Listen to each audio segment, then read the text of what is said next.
Assalamu alaikum viewers, this is Nusrat Nova from Nova's Learning View channel. Welcome to another new video.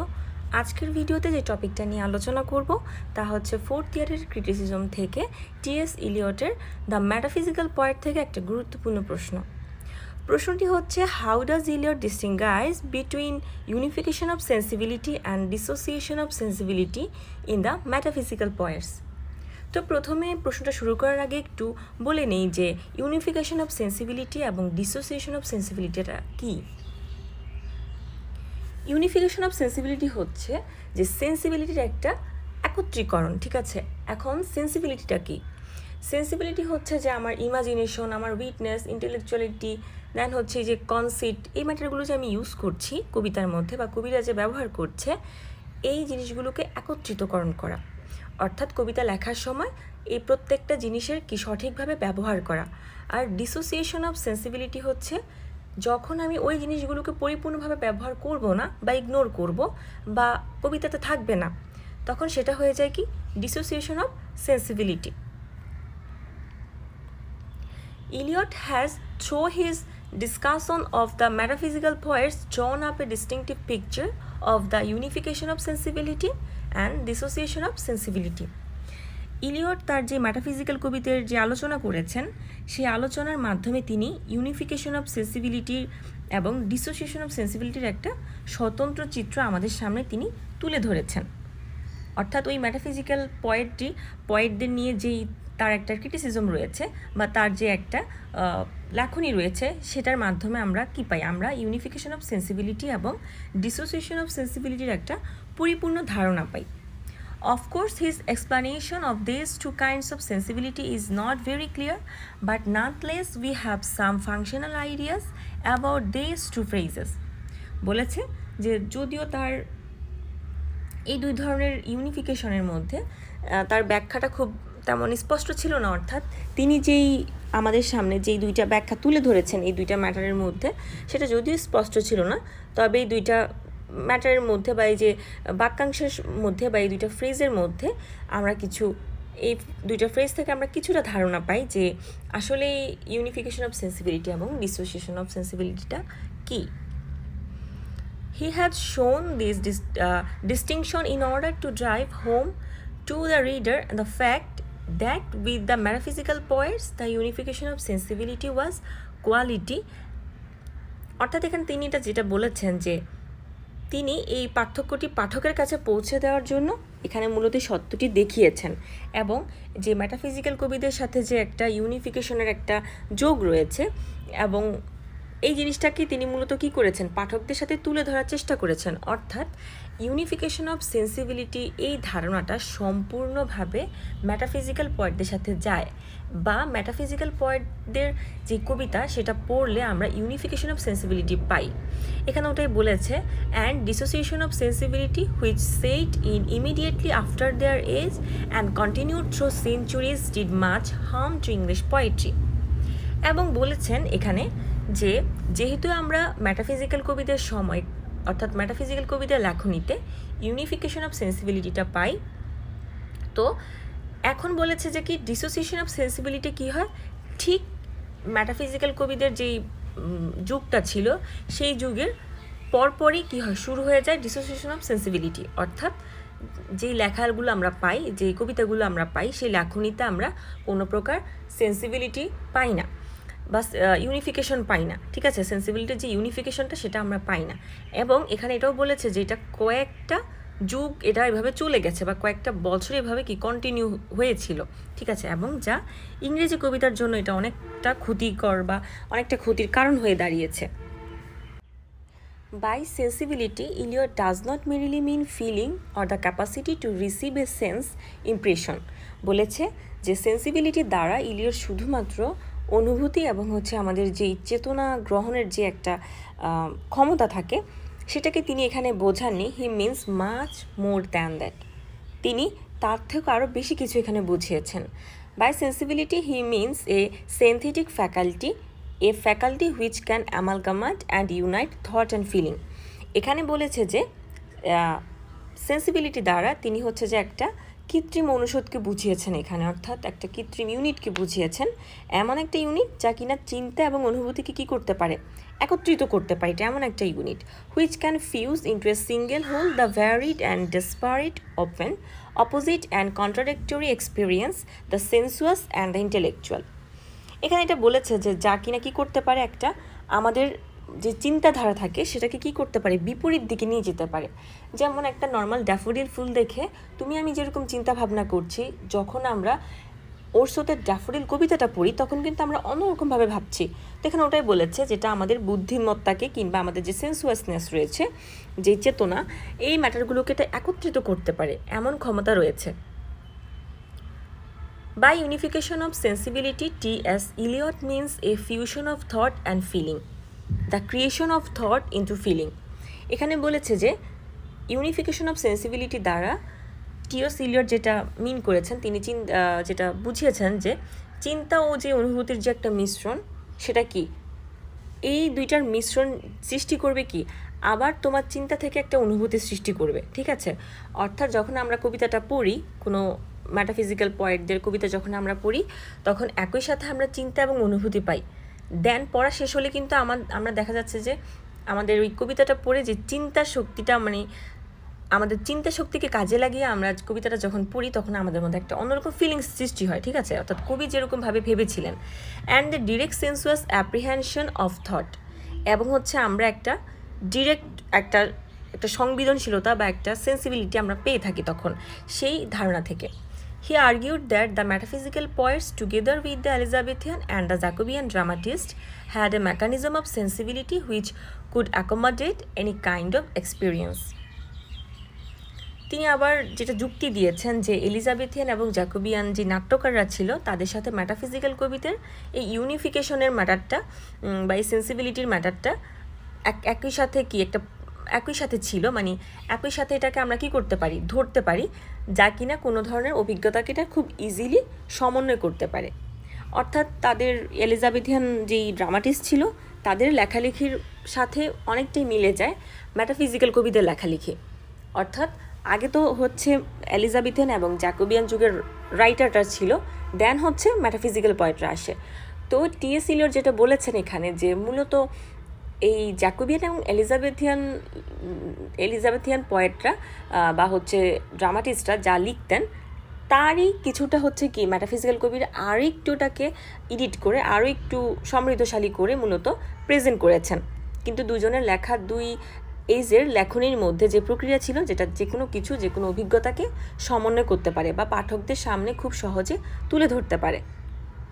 However, a dissociation of sensibility set in after the age of Donne in the late 17th century, there was a split between thought and feeling. কিন্তু 17 শতকের শেষের দিকে ডান এবং অন্য যে metaphysical কবি রয়েছে, তাদের এই সময়কালের পরে এই ডিসোসিয়েশন অফ সেন্সিবিলিটির একটা ম্যাটার চলে আসে, যা কিনা কি করে, এই যে একটা আমাদের চিন্তা এবং আমাদের অনুভূতির মধ্যে যে একটা বিভাজন, সেই জিনিসটা নিয়ে আসে।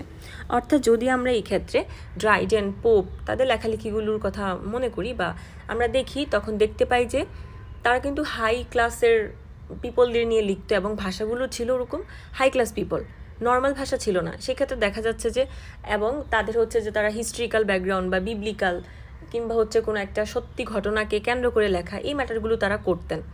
সেক্ষেত্রে দেখা যাচ্ছে যে সেন্সিবিলিটির কিন্তু তেমন প্রয়োগ হতো না। এখানে ওটাই বলেছে, the influence of Dryden and Milton has been particularly harmful in this respect. এক্ষেত্রে ড্রাইডেন এবং মিল্টনের একটা প্রভাব রয়েছে, যেটা কিনা খুব বাজেভাবে ক্ষতিগ্রস্ত করে, বা আমাদের ইংলিশ যেই লিটারেচার, সেটাকে খুব বাজেভাবে ক্ষতিগ্রস্ত করে।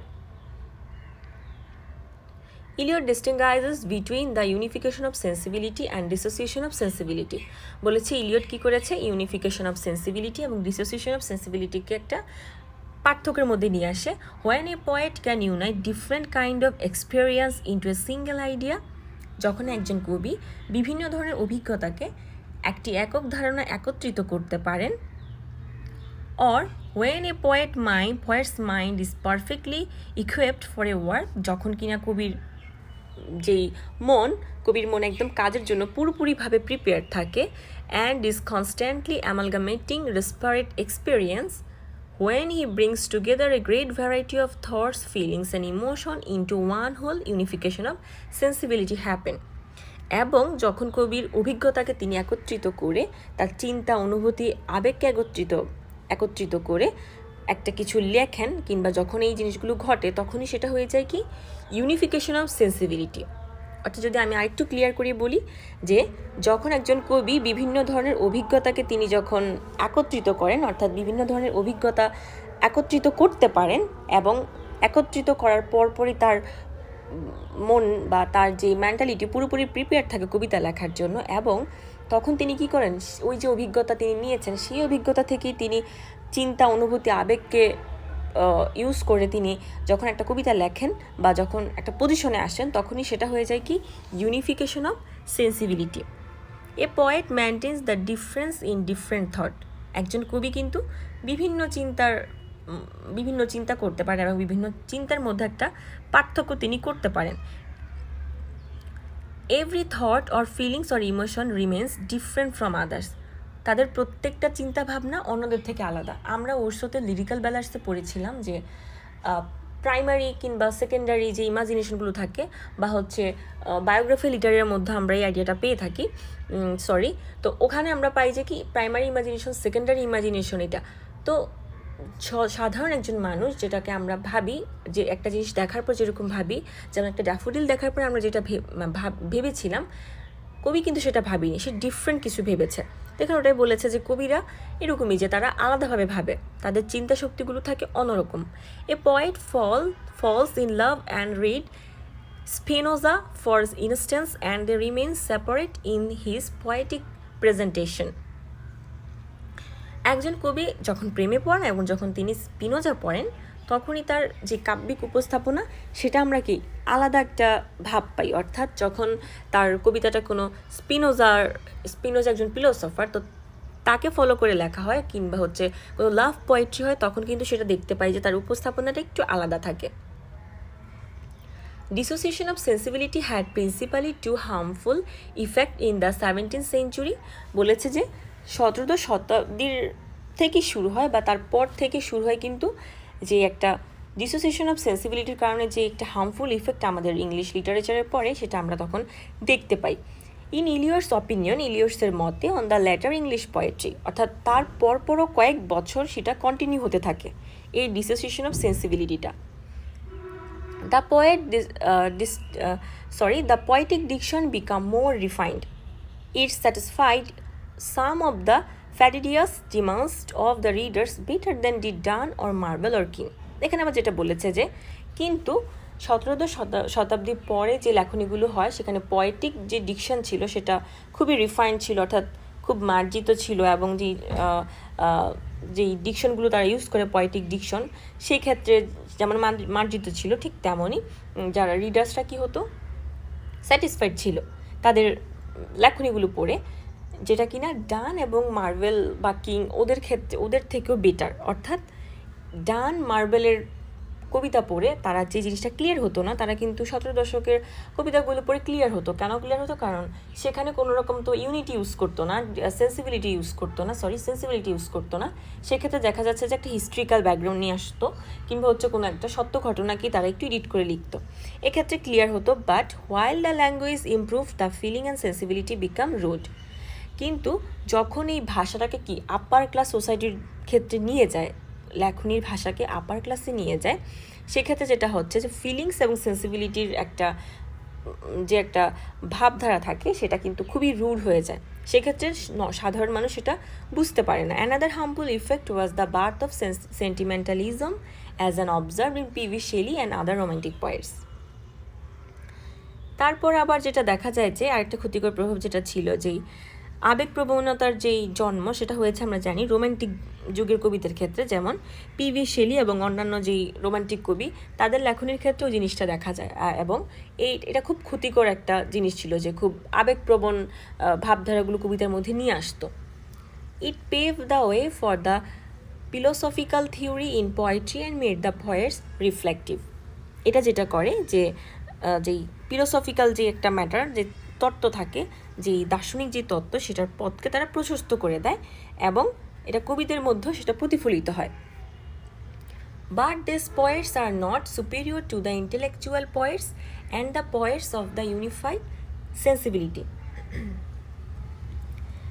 এবং এই কবিরা কিন্তু যেই ইন্টেলেকচুয়াল যে কবি তাদের থেকে তখন অতটাও উচ্চতর ছিল না, এবং যেই ম্যাটাফিজিক্যাল কবি বা হচ্ছে যে ইউনিফাইড যেই সেন্সিবিলিটি যে কবিরা ছিল তাদের থেকেও তারা কিন্তু অতটা আপার ছিল না। অর্থাৎ এখানে যেটা বলেছে যে 17 শতকের পর যারা লিখত তাদের কবিতার মাধ্যমে আমরা হয়তো একটু ক্লিয়ার ধারণা পাই, কিন্তু তারা ম্যাটাফিজিক্যাল কবি এবং হচ্ছে যারা ইন্টেলেকচুয়াল পয়েট তাদের থেকে অতটাও উচ্চতর ছিল না।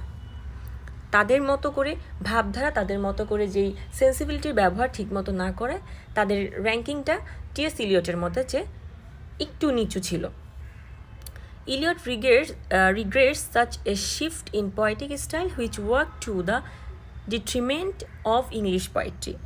ইলিয়ট যেই কাব্যিক যে শৈলীটা ছিল এটার পরিবর্তনের জন্য তিনি খুব ব্যথিত হয়েছিলেন, দুঃখ প্রকাশ করেছিলেন এবং যা কিনা তিনি এটা বলেছেন যে যা হচ্ছে ইংরেজি কবিতার জন্য একটা খুব ক্ষতির কারণ হয়ে দাঁড়িয়েছে। তো আজকের লেকচারটা এতটুকুই, আশা করছি তোমরা বুঝতে পেরেছো। যদি কোনো প্রবলেম ফেস করো তাহলে অবশ্যই কমেন্ট বক্সে জানাতে হবে। আর এই লেকচারটা আমি কালেক্ট করেছি বই থেকে। ধন্যবাদ সবাইকে।